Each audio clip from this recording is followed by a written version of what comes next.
Hello, my name is Kieran, and today we learned how the properties of quadrilaterals and parallelograms. Together with this, we had to learn how to prove. And proving is not like, well, it is exactly what you'd expect it to be. We are proving why one thing is this thing, and why this thing proves its existence and its worth and what it means. So it's basically how I think about life and how I have to prove that my life is what I am and that I am a person valuable of living. Now, so today, what we did, we basically were given exercises. We were given a figure and we were taught the many types of figures, many types of shapes that were brought down from one shape, and we used a family tree. And with that, we get to know the properties of shapes and what they are. That way, when we write them down in the two columns that we have, called two-column proof. And basically, in this two-column proof, we had one that was the reason on the right side, and obviously on the left, the proof. And to give this proof, we have to state what it is there. Now, with that in mind, we have to say that this thing is connected to this thing, or because of this congruency, this postulate, or this property.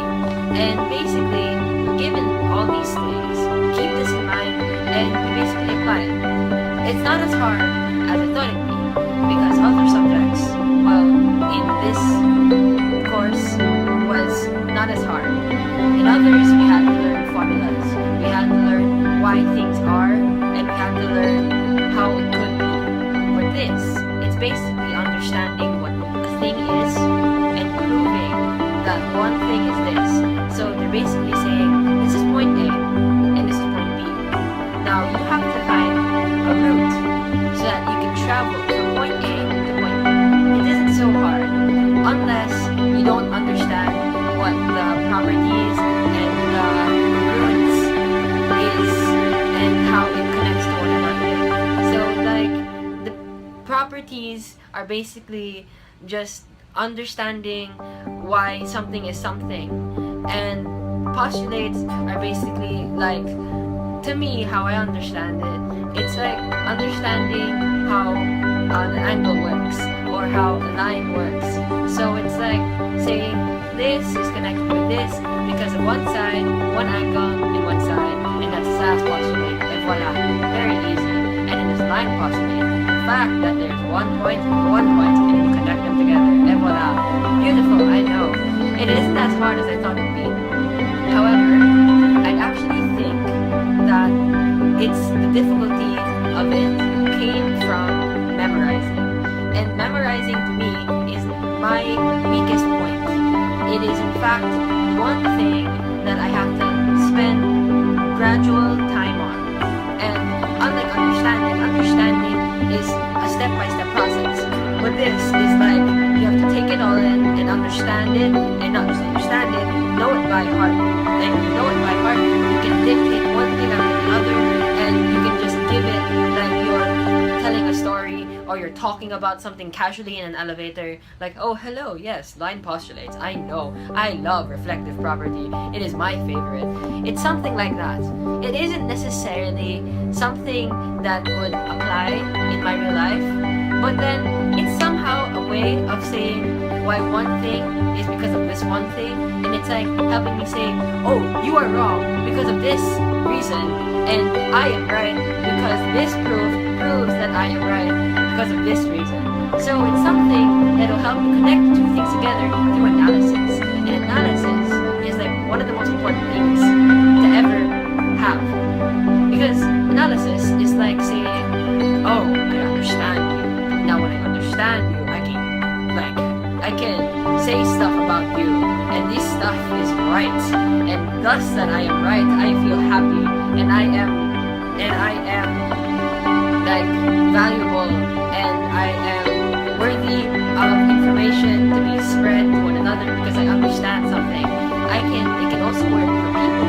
When you go to someone and you say, yes, I understand your problem. Like if I were to be, let's say, a psychologist, Or if I were to be a person sitting on the table, like, with a desk chair, oh yes, your problem. Oh, I understand it perfectly. Why? Because of two-column proof. Bam! See? It's not that hard. In fact, actually, come to think of it, it really takes a lot of courage to, like, trust yourself that one thing is because of one thing. You don't doubt yourself with it. Because you have to understand it and you have to memorize. So it's a two-way thing. And then from there, you say, I understand you. Because of the things I know that the reasons are connected to that. Because of your signs that are given or proofs of why they are. And this is the reason why it is. So it's beautiful to think that one thing is because of another thing. And this is all because of two-column proof. Oh my god. So beautiful. Now, the problem with this, for me at least, is that two-column proof for me is like, it's kind of a fill in the blanks almost. Well, if we're lucky enough, there are blanks. It's like the gift given and or sometimes we give some reasons. And from there it's like, okay, this is enough, because then it kind of comes in a pattern. And this pattern isn't necessarily something that is foreseeable, but it is sometimes, if you do it over and over again, it's like you get to understand why one thing happens after another, but it's not something that you can just repeat over and over, because sometimes figures can represent different things, but they can always have one similar thing. Hence, it being ancestral and like coming from a tree of relatives, starting off from a square, and it goes down sequentially, and it's like, it's beautiful, it's magic, because it's like, oh, I have blue eyes and you have like green eyes, or your green eyes is only attainable for my blue eyes and your mother's green eyes, and voila, you are born with green eyes.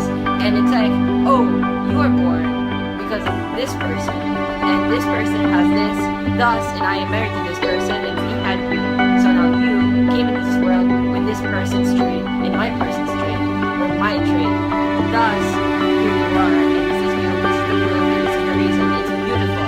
It's actually very applicable to a lot of instances, and because of those instances, I like to think that sometimes math isn't always something that should be taken for what it is, intellectualizing it and saying, I know what you are, and then, so, because I know what you are, then I can say that just because I know what you are, what am I? And they will know, if they know two-column proof, I know what you are, because I'm good at analyzing. Because two-column proof, again, is about analyzing. Thank you.